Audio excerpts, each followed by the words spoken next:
व्यावसायिकांमध्ये मला आणखीन एक पॉईंट ॲक्च्युली डिस्कस करायला आवडेल, की आता समजा पार्टनरशिपमध्ये बिझनेस उभे करतो, तर मग अशा केसमध्ये पण आपण पार्टनर्सची कम्पॅटेबिलिटी चेक करू शकतो का? Yes, definitely.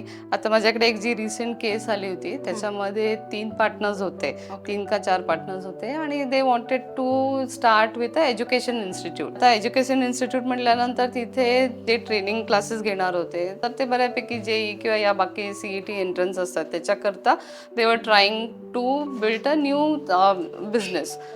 तर मग तिथे हे 3-4 पार्टनर्स जे होते त्याच्यापैकी एक पार्टनर माझ्याकडे आला होता आणि त्यांनी मला तिघांच्या सिग्नेचर्स, त्याची सिग्नेचर, हँडरायटिंग असं सगळं दाखवलं होतं. सो ॲट दॅट टाइम मी त्यांना सांगितलं होतं की ह्यातले जे 2 पार्टनर्स आहेत you have to handle them very carefully, कारण की इन केस जर बिझनेस कुठे पुढे मागे झाला किंवा इन्व्हेस्टमेंटची वेळ आली तर मग हे दोघं जे पार्टनर्स आहेत ते कॅन थोडी फसवण्याची शक्यता आहे किंवा वेळेवर पैसे देणार नाहीत, तुमच्याकडनं पैसे घेतील, मग असं सांगतील की मे बी नंतर आपण पैसे देऊ. सो हे जे आहे, हे जे आपण डिस्प्यूट आहे हे आपण अवॉइड नक्की करू शकतो.